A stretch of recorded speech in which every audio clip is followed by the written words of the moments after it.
បាទនេះគឺជាលទ្ធផលតាំងពីមុនបាទខ្ញុំតាំងពីឆ្នាំ2024បាទខ្ញុំទៅកំពង់ធំបាទ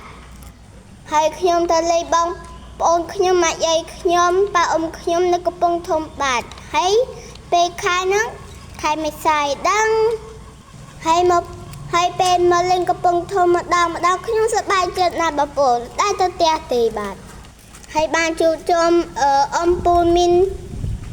ប៉ាអ៊ំទាំងអស់នឹងដល់ពីខេត្តផលនៅនឹងផងខ្ញុំជួបជុំគ្នានឹងសប្បាយ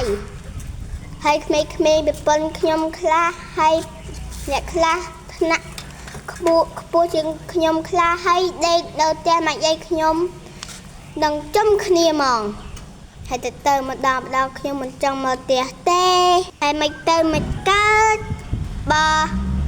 ម៉ាក់ខ្ញុំប៉ាខ្ញុំធ្វើការទៀតហើយខ្ញុំក៏រៀនដែរទៅចាំពេលបុណ្យទានចូលឆ្នាំបុណ្យភ្ជុំអីចាំខ្ញុំមកលេងម៉ាក់យាយខ្ញុំម្ដងនេះខ្ញុំទៅប្រទេសជិះកង់ទេបាទខ្ញុំរៀនជិះកង់មុនដំបូង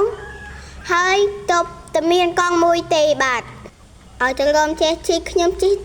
ដួលណាបងប្អូនខ្ញុំមានតែវីដេអូប៉ុណ្ណឹងទេបាទហើយពេលបុណ្យភ្ជុំចាំខ្ញុំទៅលេងម៉ាក់យាយខ្ញុំទៀតបាទសូមអរគុណបាទហើយចាំឲ្យបេះដូងខ្ញុំមួយបានបាទ